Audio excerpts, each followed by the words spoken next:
This is The Referral with me, Dr. Karan, and the whole point of this podcast is to debunk myths and have chats with interesting people, world-leading experts, scientists, doctors, to give you actionable information that can hopefully improve your life, make you happy, make you healthy, and counteract the absolute tidal wave of nonsense misinformation out there from all of these charlatans that at best are giving you pseudoscience and at worst are actually worsening your lives and making your bank balance a bit lighter. And today's guest epitomizes exactly what this podcast is about, debunking absolute bullshit and nonsense. We have James Smith. He is one of the fastest growing personal trainers online with millions of followers across social media, and actually he's been described as the Gordon Ramsay of the health and fitness world. Forget Gordon Ramsay, this is the one and only James Smith. Everything he does is science-based. He debunks these fake wellness gurus and influencers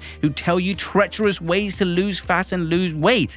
None of that. I pick fights with people that will never do business for me. People are always asking me random questions, so it's only fair that I allow my guests to do the same. I knew you knew a lot about bums. So Yeah. when you ask you a question, I was like, it's got to be bum fun. It's got to be up fun. And now it's time for you to ask me any questions you'd like. Now, if you'd like to get in touch as well, drop a note at thereferralpod.com. Also coming up, if it ducks like a quack. Now, I feel really strongly about this because this is where I bust myths, and some of them are going to blow your mind. Carbs are nothing magical. They're also not demonic, so include them as part of a normal diet. But first, what the health is going on? A quick glimpse at all the latest news in the world of science, medicine, and health. This is groundbreaking stuff, and a world first. A paralyzed man is walking again thanks to Bluetooth. Allow me to explain. So when Gert-Jan Oskum broke his neck in a cycling accident in China over 10 years ago, he was told he would never walk again. Well, he is. So first, neurosurgeons implanted electrodes in his brain, which registers his neural activity when he tries to move his legs, his thoughts, basically. Those readings or those thoughts are processed by an algorithm which converts them into pulses, which are then fed into electrodes in his spine. So the device in his brain connects via Bluetooth to the device in his spine. Those pulses which reach the spine activate nerves, which switches on the muscles which are used for the intended movement, like moving his legs. Basically, it's a thought-controlled Bluetooth device that connects the brain with regions of the spine that control movement. It's a digital bridge which bypasses a spinal cord injury. The wonders don't end there. When the device was switched off after use, Jan Oskum still had some function in his legs, and scientists believe that the connection formed between the spinal cord and the brain helped to regenerate some of those nerves. Dogs in scrubs. What the hell am I talking about? Well, science has confirmed that dogs officially need to be employed in the hospital. This new study makes fur babies evidence-based. In the Shizuoka Children's Hospital in Japan, there were trained full-time dogs that were used in the children's hospital for a number of duties. Now, these aren't your average puppers. They are fully trained therapy dogs which do a number of things. They visit patients' bedside, they walk with the children to surgery, they cuddle them when they're stressed to make them fall asleep. The study surveyed 431 medical professionals, and 73% rated the dogs as highly effective at increasing patient cooperation during examinations and procedures. And if you've ever worked with children in any capacity, you will know how difficult they can sometimes be. And this is a little bit sad, maybe with a silver lining, but they were also noted to improve palliative care in children with terminal illnesses. Now, dogs aren't going to cure any diseases as far as we know right now, but this model of dog service use in children's hospital is potentially a model that we could use as an adjunct to traditional care to improve patients' quality of life and symptoms potentially. And if you're wondering which breeds were employed in the hospital, it was golden retrievers, lab retrievers, or a mix of both, because these dog breeds specifically love to please their owners and patients. Imagine trying to find an undigested seed in a heap of steaming shit. That is how hard it is to find good, accurate health information online, but thankfully, there are those online who can sift through the bullshit and come up with the treasure amongst the trash. James Smith has been a personal trainer for 9 years, and he's written 3 books, which has seen him become a Sunday Times bestseller. In addition to his books, he's got a podcast and his own personal training app. Ever since he started, he's been swimming against the waves and calling out bullshit left, right, and center, which is probably one of the reasons why we get along so well. Let's just get into it. James, thanks for being here today. Thank you very much for having me. I mean, you've now been doing social media. I've been following you since about 2018, I think it was. You obviously are someone that divides opinion, polarizes people. But actually what you're saying is not a polarizing opinion. It's fact. For example, one of the first things which stood out to me was calorie fucking deficit. And you had the t-shirts with the CFD, all of that stuff. And you kept plugging it. And for me, you were saying that in an era, this is like kind of that 2010s era where people like V-Shred were at the peak of their game and they were really subscribing to that somatotype model. You know, people are ectomorphs, endomorphs, mesomorphs, whatever. And Athlean X and all of these people who were ripped and in great shape, flexing their authority bias, and people were buying into that. These are seasoned bodybuilders and fitness professionals almost pushing that dogma even more. And then you come out of nowhere, you know, someone who's, you know, a personal trainer in a gym in Australia saying, no, it's not all of that. It's just this. What kind of reception did he get when you first started, you know, trying to reverse that traditional bullshit? Yeah, at first it was not a lot of response, to answer simply. Then I remember I didn't have a camera, I didn't know how to edit. My laptop was like a 2011 MacBook, so my only option was to go live. So there's a period of like maybe a year in 2017 where at 3 p.m. I'd be at the gym all day with my clients. I'd walk home. 3 p.m. is 6 a.m. in the UK during the summer. You got to go live. And if you want to get some engagement from that live, you've got to do it and say it in a certain way. So I was like, what can I have as a clickbait title? What could be like almost anti-establishment, what people would believe? What can I say that's going to be controversial? What could be something that gets them to tag their friend in? So I'd think about it and I'd be like, okay, cool, go live. Boom. Yeah.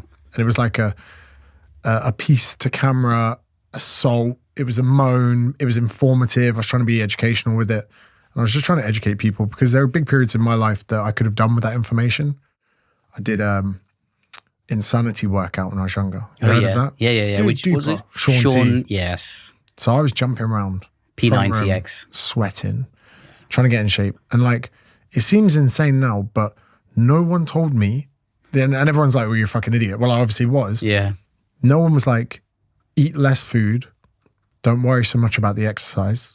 Because I was training rugby like 3-4 times a week. Yeah. But then 2 for Tuesdays pizza, I was like, it just never occurred to me. And if someone had just tapped me on the shoulder when I was 18, 19, 20, hey mate, maybe don't eat till like 2 p.m. And then continue your current diet. And with what you're doing with rugby, you'll probably lose a bit of weight. Yeah. What if that doesn't work? I don't know. Try either eating better, which I wouldn't have done at uni, or go to 1 meal a day. Something like that, something so crazy. Or mate, have a protein shake before rugby training, 1 big meal with your mates after, Domino's pizza, whatever. I never treated the amount of weight I had as like a currency or a bank balance, because all of us, every day we have to think about our finances.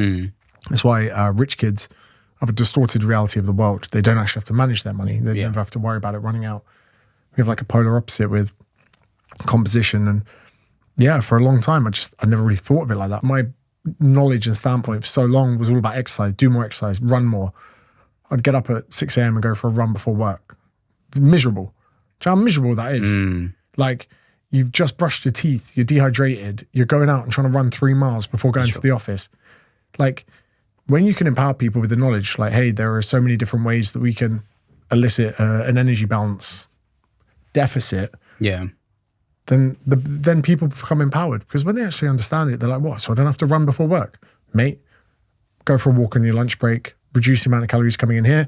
We're going to give you some more protein at night. But the problem is, you know, even though you broke that mindset of people of thinking beyond, I need to do intermittent fasting, I need to do keto to lose weight, I need to, you know, think about my insulin resistance and starvation mode and all that. You Darren, and, you know, a bunch of other creators, you know, started to bleed in more science into that fitness space, which is all about just personal opinion and anecdotes for a long period of time. But now there seems to be a new wave of pseudoscientists who blend in misinformation with like kernels of truth. Like, for example, there's a whole spate of people, you know, in supermarkets, topless or whatever, looking at, you know, picking up foods and whatever out of the shelves and commenting on them, and then quoting studies. Like, you know, there are 5 scientific journals published every minute. So in the kind of universe of like publications, you can find something, whether it's like a cell study or a mouse study, that will suit your point that you're making. But now there are all these now doctors who have so-called doctors, I don't know if they're doctors, but who have gone rogue and then promoting all these like really batshit ideas. What's the solution? I mean, I've seen this. There's a lot of people and they just put like a PubMed code. They're like PMID 009241. And it's like 20 years old. And you're like, bro, what? You think I'm going to, that's your way of saying that you're smart. What am I going to do? Like screenshot your fucking video, go onto PubMed and be like 002419, then what? I'm going to read through every single part of it, scroll down to the conclusion. And again, like you say, sweeteners, for instance. I've always been banging this drum, like artificial sweeteners, I don't think are bad. I'm for it. And even if they were bad, they're bad for gut microbiome, whatever, I'm like, it's probably still the better of two fucking evils, right? Then people are like, yeah, but this study says that it shows you'll get cancer. And I'm like, in rats? In rats, in cells. Are you a fucking in vitro? Rat? And then I do videos and I'm like, but this is where I like to think that my expertise come in. I'm like, okay, how can I take this point? How can I bring the solution, but present it in a way that people enjoy watching it? So I'm like, hey guys, I just really want to apologize. Everything, I've been saying artificial sweeteners are safe. I've been saying that, you can drink Coke Zero, but the truth is that you should never, ever, never consume these things if you're a fucking rat. And then people are like, you can take them along with it, have some fun with it. And then their friend who's like, oh, full sugar's better, they tag them in the comments. And then as that's happening, I'm like, cool, I've been subservient to my audience with something that is going to benefit their life and at the same time, give them a little chuckle. Because I said this to you before, nothing makes me more excited than having a content idea about something. Like I did a video on creatine. Yeah. I watched the 3 top videos from the 3 smartest people that I respect, because I can respect someone and completely appreciate how smart they are whilst at the same time think they're fucking boring. And that was probably the biggest breakthrough revelation for me. Was maybe 2014, 2015, looking at the top dogs in the industry going, more muscular than me, smarter than me, more experienced than me, but all you cunts are boring. Yeah, they can't get that audience retention to follow along. But you mentioned the sweetness thing. There was something very recently, the WHO, World Health Organization, World Health Organization, coming out in their report based on their empirical evidence that sweeteners, the non-nutritive sweeteners, so the artificial sweeteners, are not good for long-term fat loss. What's your like hot take on that? This reminds me of when people in the fitness space, you talk about sweeteners and sweetened beverages, they go, just drink water. Yeah. And you're like, fucking no-brainer, mate. But the truth is that person wants a cold, fizzy, refreshing drink that tastes sweet. Yeah. They want it because they've always fucking had that. Then when they go to lunch, the psychological pain of picking up a water just reminds them they're on a diet. So I've got Coke Zero in my fucking bag right here just in case I fancy something fizzy. So what we need to do in so many situations is to do food swaps, because we've seen what happens. Everyone should have anecdotal, empirical evidence of what happens when you replace the foods you eat with healthy foods. You don't stick to it. Instead, we should be looking to swap foods for slightly better versions. There's something that I did a video on maybe 7 years ago. I called it food intensity scaling, where I said, identify all the foods in your diet. Yeah. Instead of swapping out a donut for broccoli or whatever, I was like, try and find something that is lower on that scale. So for instance, if you said, James, what's the food you could easily consume 1,000 calories of? Say ice cream, but you wouldn't just say ice cream. You say, what is it? I go, fish food, Ben & Jerry's fish food. They go, cool. Now, I'm not saying don't eat ice cream. What I'm saying is, if we swap the Ben & Jerry's fish food for a Haagen-Dazs vanilla, would you still enjoy it? Yes. Would it help you eat less? Yes. Therefore, let's try that. Yeah. Maybe even you like pizza on a Saturday. Cool. Everyone likes pizza on a Saturday. How about a burger and chips? Why? Because that's a reduction in calories. You still get the hedonic food from a fast food takeaway, whatever it is. Then over time, you pick these things. And people have done this for years. When you go from normal potato fries to sweet potato fries, in some respects, you might consume horrific. Less. So like we're actually doing these kind of like food intensity swaps. And one of those that may not be easily to spot in a massive study is when you take someone that drinks fucking, I had an Uber driver the other day telling me how much weight he's gained since he started driving Uber. I said, mate, and he was like, oh, so the sweetened ones aren't bad for me. I said, mate, you swap in those fizzy drinks for a sweetened sugar-free version, a couple 100 calories a day. When I was in med school, I was, very near a gym. I'd skip lectures, go to the gym, I'd have fun, I'd go with my mates. It's like a kind of almost like a little, an hour or two where you hang out with your mates, you do some weights or whatever. It feels good. And I didn't necessarily do the gym for weight loss. It was just for fun. And I liked the fact of, getting stronger. I was like swimming and playing cricket then. So it was like, helped me bowl faster. If I lifted more weights, I had more kind of strength in my shoulders, etc. So I did it for functional and fun purposes. But this kind of fat loss world, almost the fitness industry with all the supplements, authority bias of random people telling you to do this, this, and this of fat loss. I mean, it's almost now covered the point that there's actually so many other things that prop up your health, not just your weight.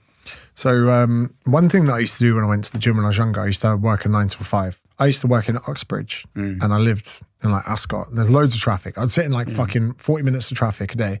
I realized if I woke up half an hour earlier, I missed all the traffic, but I got to work an hour early. So I then was like, fuck it, I'll get a gym membership next to where I work. Which seemed kind of counterintuitive. So got up half an hour earlier, which wasn't a lot, went to bed half an hour earlier. Drove all the way to Uxbridge, 0 traffic. And it was a more enjoyable drive. I've reduced my stress, get to the gym. And then it meant when I left the house, I was wearing gym gear. Suddenly, my world was nicer. Getting a suit and leaving the house, knowing you're about to sit in traffic, it was fucking shite. Horrible. So then I get there, go to the gym. It didn't matter. I had an hour before I needed to be at work. So I'd train and I'd be so happy I didn't sit in traffic this morning. I was like, I'm so productive. I've got half an hour of my flipping life back. Suddenly I had a place to just escape a job I didn't enjoy. I now had to sandwich my morning between something I enjoy, going to work, something I enjoy, going back to work, and then I can go home. Yeah. This was the first time in my life I actually had a third place. I had my work, I had my home, and I had the gym. But not in the sense that your goal was fat loss. Not fat loss, not a cathartic release from stresses of life. I just knew it was good for me. I didn't know what I was doing, didn't know how to squat, didn't know how to deadlift. I was probably like 21, 22. Yeah. And at 22, I couldn't deadlift my body weight. And I think that maybe younger listeners need to appreciate that at 30, I was considered one of the like nation's most in-demand personal trainers. But at 21, I couldn't deadlift my body weight. I didn't know how. So going to that place, having that third place, for so many people that I talk to about getting into fitness, that's what I'm saying. Have another place you can go to. Like just going in there and having some time to yourself is worth it already. Then we can optimize. Then we can give you a program. Then we can give you something to work towards. I would actually get someone to embrace that before calories. Everyone's like, because I'm the calorie deficit guy, everyone's like, oh, you count calories, my fitness pal. I'm like, that's just a really effective tool. And it doesn't work for everyone, but it worked for me. So again, it's personal bias.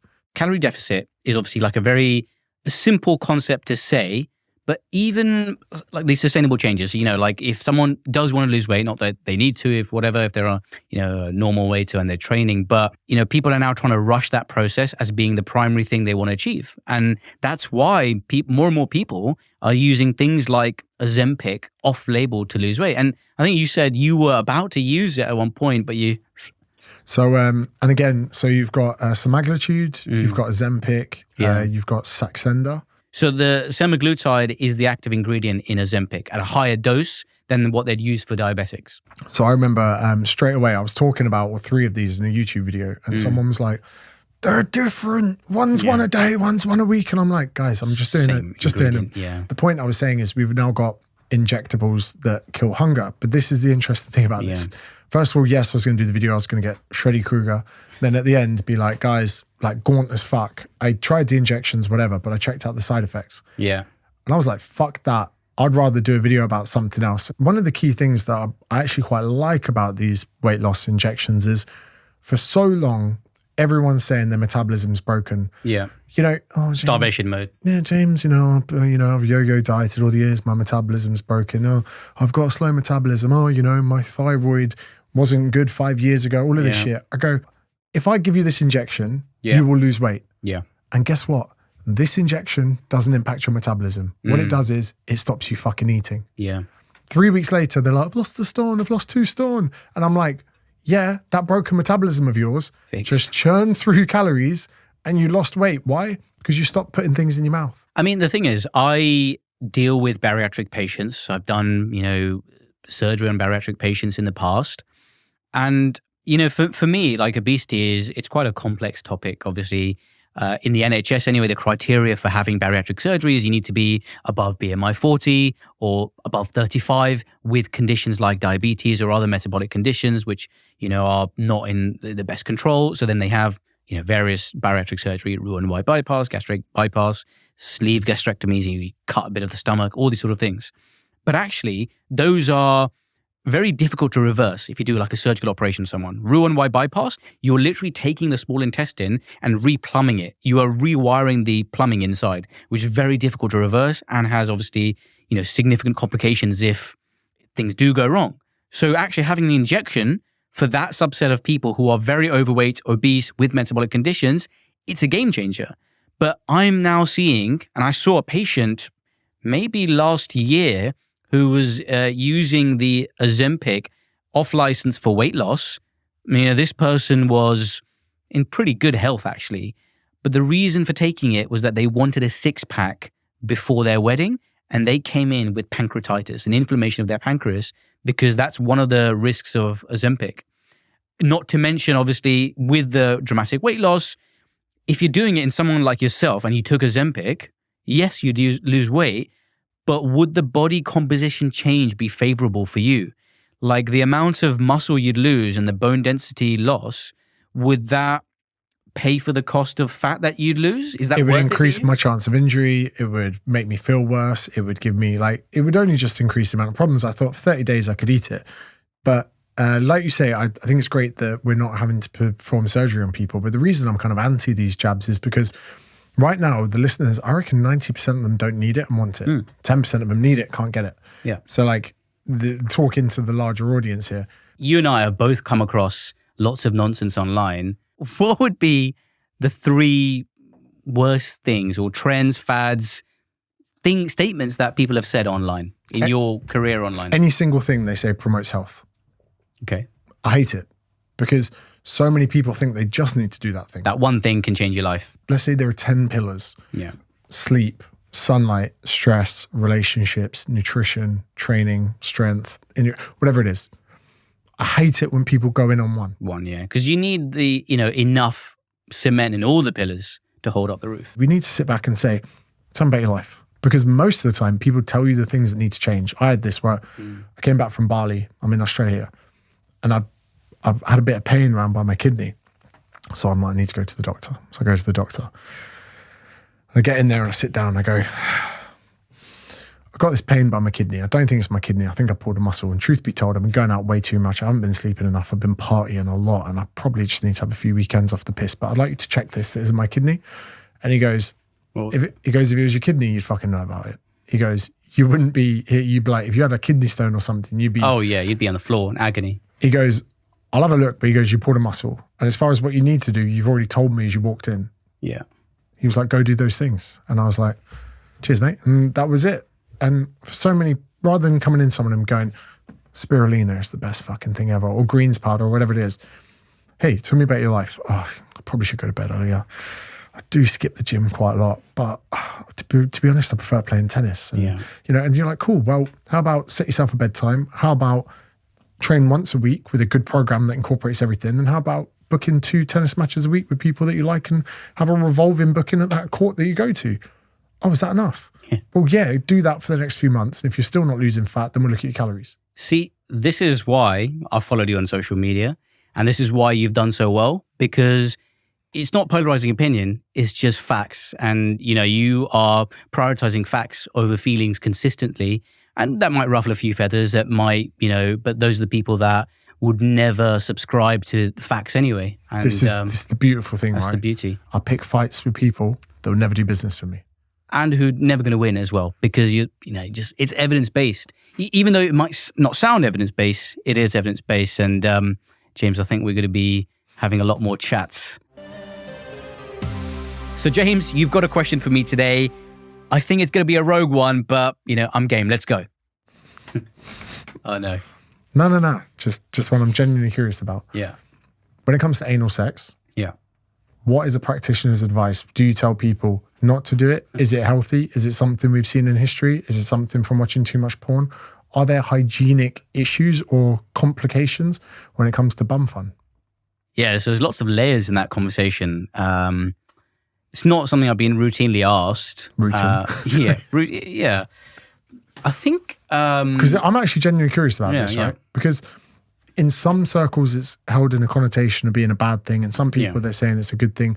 We have a G-spot in there, apparently. So the male G-spot has been commonly thought to be the prostate.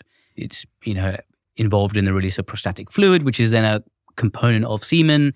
And, even in men who are dead and their partner wants to secure some semen, they can, do it like a bull where they get some electrocution device and zap some electricity into the prostate to stimulate it to contract so they can, the dead corpse can ejaculate and they can collect it, or they can... There was a successful case of this in Australia recently with someone who was a snowboarder. He went deep sea fishing and he drowned whilst, what's it called where you hold your breath for a long period of time? Free diving. Free dive, oh right, okay. Really tragic. Beautiful relationship.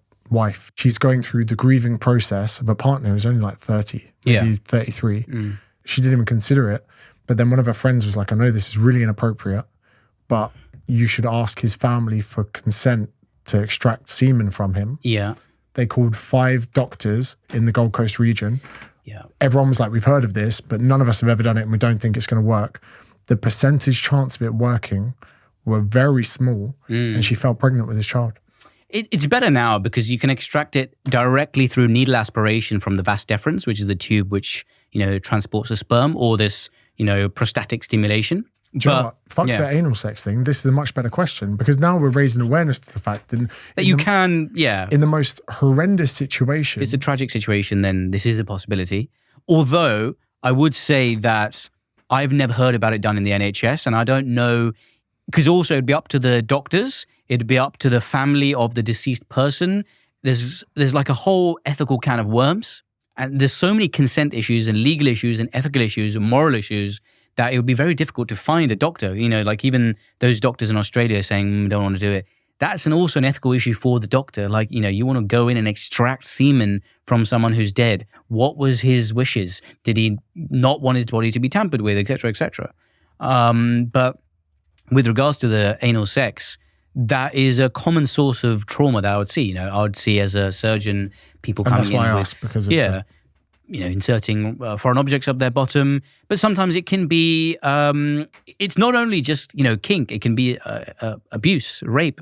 Someone's come in with, anal trauma. And it can be to the extent where it can actually damage the external anal sphincters and cause lots of lacerations and damage over there. And that can affect the bowel function. But in terms of, 2 consensual people having anal sex, the one thing is that when you insert something from the bottom end, like an enema, essentially, it can produce a laxative type effect.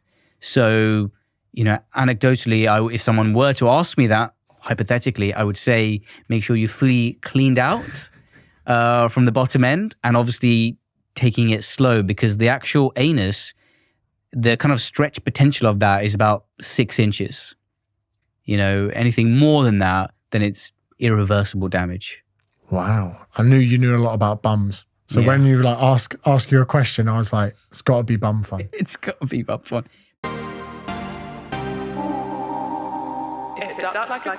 The reason I have such a bone to pick with myths and misinformation about health, wellness, diet, fat loss and all that stuff is because it directly affects the patients I see. And obviously this week we're going to be focusing on the diet industry, which is full of nonsense. All right, so the first one, avoid carbs if you want to lose weight. Now, it's a difficult one to talk about because clearly if you avoid carbs, it's not a guarantee that you're going to lose weight. And you can also eat carbs and still lose weight. Now, if we look at carbs tend to be hyperpalatable. You want to eat them more. They're moreish foods like crisps or chips, rice, things like that. They also happen to be higher in calories. They're more energy dense, they're moreish, they're more convenient to gain access to. They also have a relatively high volume. You can eat a lot and still not feel full. They're not very satiating. It's easier to overconsume these and then possibly gain weight. A lot of people find that if they cut out carbs, they lose weight and then correlate that with carbs being evil. But the fact is, for the reasons I mentioned, they're probably overeating carbs because they're easier to overeat. So everything in moderation. So this is not quite a total myth, but carbs are nothing magical. They're also not demonic, so include them as part of a normal diet. So here's another one you probably might have heard. Some foods speed up your metabolism. Now, one variable that you need to take into account when you're talking about your metabolism and your metabolic rate is the thermic effect of food. There are certain foods which burn more calories when you eat them because your body needs more energy and more work's put in to digest it. So commonly, something like that would be foods that are high in protein. Your body has to work harder to digest it, as opposed to something like carbohydrates, simple carbohydrates like maybe a banana, for example. So a steak versus a banana, your body is going to be burning through more calories and more energy to digest the steak versus the banana. So yes, technically, if you looked at it and accurately measure the calories burnt when you're eating a steak versus a banana, you'll be burning more. Does that mean you just need to eat steaks and ignore all of these foods that don't burn calories? No. You need to have a balance in everything. And as I've always said, prioritizing in meals, making sure you get enough protein in your meals. Now, we're not talking about crazy excessive amounts of protein. You don't need to be eating 100 grams of protein every meal, but you do not need to pay consideration to fat-burning food. That is a myth. And you also don't need to buy any scammy fat-burning pills because there is no such thing. So ever since I started medical school, and then even when I became a doctor, it got even worse. I've had friends, family, and even just acquaintances start messaging me about various problems. And on social media, as I've grown my following, I've even had some unsolicited pictures of soft, fleshy parts for me to diagnose. But this is the chance for you to ask questions to me, and I will answer them. This is crowd science. So Kiana has emailed in asking, should I be taking ibuprofen and paracetamol at the same time? Now, ibuprofen and paracetamol work in different ways. Ibuprofen is an NSAID. It's a non-steroidal anti-inflammatory drug. And paracetamol, both of those together, they have their own functions on the body and they are great painkillers. And actually, they are agonistic, which means they work really well when you take them together. Now, there are some caveats to that. So, an average adult, assuming they are, have no other significant liver conditions or anything like that, is safe to take up to 4 grams of paracetamol on a daily basis. Anything more than that, you are overdosing on paracetamol if you're taking more than 4 grams. And another important thing to, take care is it's very easy to overdose on paracetamol. A lot of these cold and flu remedies that you take, where you pour the sachet and then you pour some boiling water on, they contain paracetamol in low amounts, maybe up to 200 milligrams sometimes. And then if you're also taking paracetamol tablets, you can see if you're combining the both, it's very easy to go over that 4-gram limit. One of the effects of ibuprofen is it obviously gives you fantastic pain relief, but also in the way it works, it's a COX enzyme inhibitor. So what it does is, one of the roles is obviously pain relief, because it does that by blocking the production of prostaglandins. Now, prostaglandins are these pesky chemicals that are involved in the perception of pain. And that's why, you get period pains, you get heart attack pains, because there's a release of prostaglandins.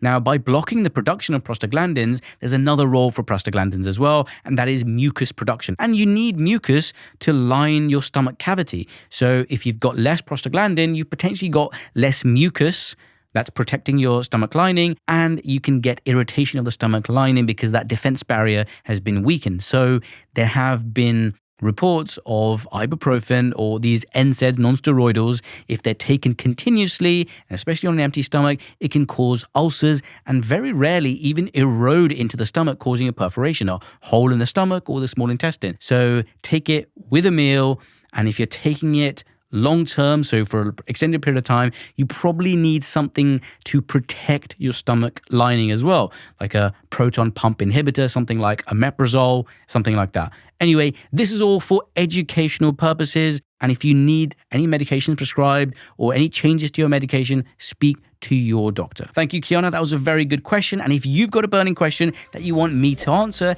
get in touch at thereferralpod.com. And that's a wrap. Make sure you subscribe for weekly episodes and hit that notification bell so you don't miss when the next episode's out. Catch you next time.